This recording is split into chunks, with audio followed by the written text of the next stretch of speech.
Les médias établis parlent sans arrêt d'une intervention militaire possible dans les pays baltes, c'est-à-dire dans les anciennes républiques soviétiques d'Estonie, de Lettonie et de Lituanie.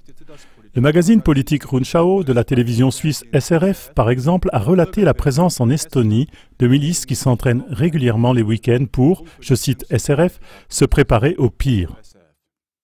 En Estonie, en Lettonie et en Lituanie, il y aurait un malaise à cause de leurs voisines russes, de plus en plus agressives.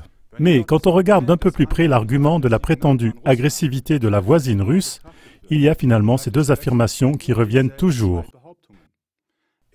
Premièrement, l'annexion de la Crimée, et deuxièmement, l'agression en Ukraine de l'Est, deux choses qui auraient été un choc également pour les pays baltes. La Russie aurait utilisé la force pour modifier les frontières européennes existantes, ce qui serait une transgression des tabous d'après SRF. Mais si on parle de transgression des tabous, il semble que les médias établis ont complètement mis de côté une chose, à savoir avec quelle affaire la transgression des tabous avait réellement commencé. Il serait capital de savoir cela, comme l'a dit en mai 2015 sur la chaîne de télé RT Deutsch le professeur Daniel Ganser, historien suisse qui fait des recherches sur la paix. Capital de savoir que le changement de gouvernement en Ukraine en février 2014 a été de façon quasiment certaine un coup d'État sponsorisé par l'Occident. C'est uniquement ce coup d'État sanglant qui aurait suscité l'effondrement de l'économie et la guerre civile dans l'est de l'Ukraine. Cela ferait une grande différence.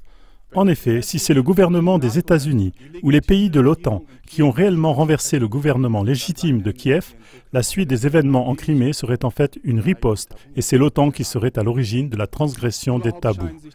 Il semble vraiment que les médias occidentaux ne s'occupent ni de véritables transgressions des tabous ni de leur analyse. Il en est exactement de même en ce qui concerne l'élargissement de l'OTAN à l'Est. Pendant les négociations, à l'occasion de la réunification de l'Allemagne en 1990, on s'était engagé à ne pas élargir l'OTAN vers l'Est. Il était prévu qu'en contrepartie, toutes les troupes soviétiques se retireraient du territoire de l'ancienne RDA, ce qui avait effectivement été fait. Le magazine Der Spiegel en a même présenté des preuves claires dans son édition 48 de 2009. L'Occident aurait tout fait pour donner l'impression aux Soviétiques qu'une adhésion à l'OTAN de pays comme la Pologne, la Hongrie ou la Tchécoslovaquie était exclue. Mais jugez par vous-même si l'élargissement de l'OTAN à l'Est est la première transgression des tabous. Le 12 mars 1999, la Pologne, la Tchéquie et la Hongrie ont adhéré à l'OTAN. Le 29 mars 2004, la Bulgarie, l'Estonie, la Lettonie, la Lituanie, la Roumanie, la Slovaquie et la Slovénie ont adhéré à l'OTAN. Le 1er avril 2009, cela a été le tour de l'Albanie et de la Croatie.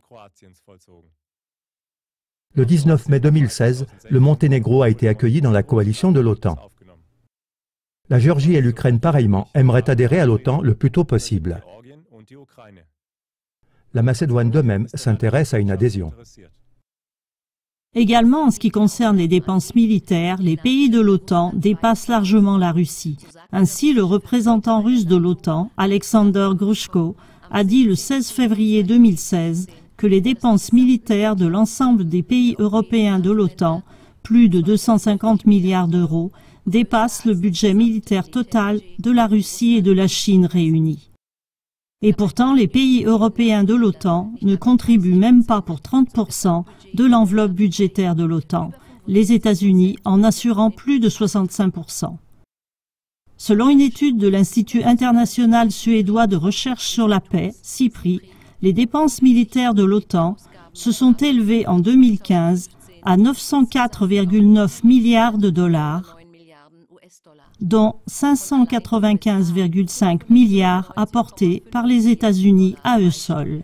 La Russie, à l'inverse, a dépensé seulement 91,1 milliards de dollars. Ces exemples montrent que dans le conflit croissant entre l'OTAN et la Russie, il faut analyser de façon très précise les véritables transgressions des tabous.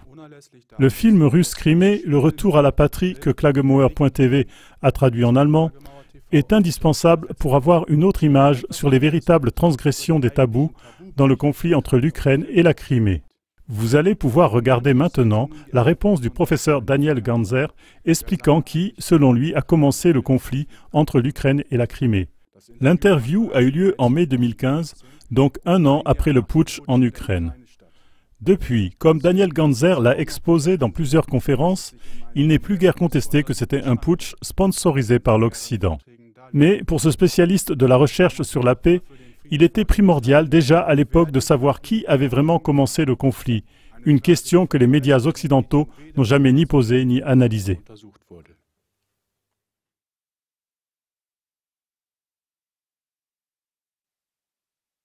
Les relations entre la Russie et l'Allemagne ne sont pas très bonnes et c'est à cause de la crise en Ukraine. Mais qui est responsable de la crise en Ukraine? Est-ce que c'était un changement de régime sponsorisé par l'Occident qui a déclenché l'effondrement économique et la guerre civile? Et si c'est le cas, pourquoi est-ce la faute de Poutine? L'historien et spécialiste de la paix Daniel Ganzer dit que c'était un coup d'État qui a probablement été sponsorisé par l'Occident. Oui, probablement.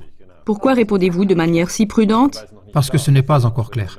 À l'heure actuelle, nous savons seulement que le 20 février 2014, les tireurs d'élite ont assassiné des manifestants et des policiers au Maïdan, et on a dit tout de suite que le responsable était indubitablement Yanukovych, le président renversé par la suite, et que ce massacre qui a été indubitablement commis par des tireurs d'élite a amené au renversement du président. Mais est-ce que ces tireurs d'élite étaient sous le commandement de Yanukovych? Ce n'est pas clair. Car avec cela, il aurait déclenché son propre renversement. Et alors on se pose la question, qui étaient ces tireurs d'élite? Et les historiens sont toujours en train de faire des recherches, car ces massacres commis par ces tireurs d'élite le 20 février n'ont pas encore été élucidés. Et y aura-t-il un jour des réponses à cela? Maintenant, il y a des analystes de la CIA qui viennent devant les caméras. Ray McGovern est l'un d'eux et il dit que c'était un coup d'État sponsorisé par l'Occident. Et sa thèse, c'est que ces tireurs d'élite ont été contrôlés par les États-Unis et par les pays de l'OTAN. Ça pourrait aussi être des unités locales, c'est-à-dire des personnes d'Ukraine qui voulaient renverser le président. Mais je dis que pour nous, c'est très important de découvrir comment s'est passé ce changement de régime. Changement de régime, ça veut dire coup d'État, et nous savons qu'il y a déjà eu beaucoup de coups d'État. 1973 au Chili, où Allende a été renversé, 1953 en Iran, où Mossadegh a été renversé, 1954 au Guatemala, où Arbenz a été renversé, 2011 en Libye, Kadhafi a été renversé. Et est-ce qu'on a le droit de renverser un régime comme ça? Non, ça c'est illégal, ça c'est un coup déloyal, on n'a pas le droit de le faire. Par exemple, en 1961, à Cuba, on voulait renverser Fidel Castro et ça n'a pas réussi, c'est illégal, on n'a pas le droit de le faire. Mais on essaye toujours pour agrandir sa zone de pouvoir. Dans vos discours, vous énumérez une liste de citations qui prouvent que le coup d'État a été orchestré par l'Occident. Il y a une chose que vous ne dites pas, et cela vient d'une interview de la CNN avec Obama où il dit « We brokered a deal for transition of power in Ukraine ». Nous avons servi d'intermédiaire lors du changement de pouvoir en Ukraine. Pourquoi n'avez-vous précisément pas relevé cette citation? We broke a deal, ce qui veut dire que les Américains voulaient qu'un nouveau gouvernement vienne au pouvoir en Ukraine. C'est affirmé par la citation d'Obama, mais je trouve plus intéressante la citation de Victoria Nuland où elle dit « Fuck the EU ». Ça, c'est une phrase qui a suscité beaucoup de colère en Europe parce que Victoria Nuland est une collaboratrice d'Obama. Elle occupe un poste élevé au ministère des Affaires étrangères et elle dit « Nous avons investi 5 milliards pour avoir un nouveau gouvernement au pouvoir en Ukraine ». Et quelque temps avant le 20 février 2014, donc début février 2014, elle a téléphoné avec Geoffrey Piat, ça c'est l'ambassadeur américain en Ukraine, et elle a dit « Nous aimerions avoir un autre homme au pouvoir en Ukraine ». Oui, effectivement, et nous parlons toujours de cela. Ça fait plus d'1 an que nous en parlons, et quand même, il n'y a rien qui change. Ce qui s'est passé en Ukraine est déterminant pour le développement économique, pour les relations économiques. Enfin, je veux dire, il y a tellement de facettes dans cette relation entre la Russie et l'Occident, entre l'Occident et la Russie. Pourquoi tous ces indices ne sont-ils pas pris au sérieux? Moi, je les prends au sérieux. Ça, c'est indépendant. Les gens qui enquêtent sur ces choses se posent la question qui a renversé le gouvernement. Parce que, bien sûr, nous avons un changement de régime. Tous les historiens le disent. Tous les politologues disent nous avons un changement de régime. Yanukovych est sorti, Porochenko est entré. Mais ce qui n'est pas du tout clair, c'est qui a fait ce changement de régime. Moi, je pense qu'on a besoin de temps pour examiner ces choses. Mais est-ce que ça fait une grande différence? Oui, ça fait une grande différence. Si les Américains ou les pays de l'OTAN ont renversé ce gouvernement, alors dans ce cas, l'annexion de la Crimée, qui est présentée par l'Occident comme une annexion, serait une contre-attaque. Si vous regardez, c'est comme dans une partie d'échecs. La première attaque viendrait de l'OTAN par le renversement du gouvernement, Et puis Poutine contre-attaque fin février 2014 et il dit « Mais moi, mes atouts qui sont la Crimée et le port de Sébastopol, je ne vous les donne pas. » Et dans ce cas, le premier coup, avec les enfants, c'est toujours important de savoir qui a frappé le premier. Alors le premier coup viendrait de l'OTAN et ce n'est pas comme ce qu'on nous dit chez nous. Je crois qu'il faut bien analyser cela.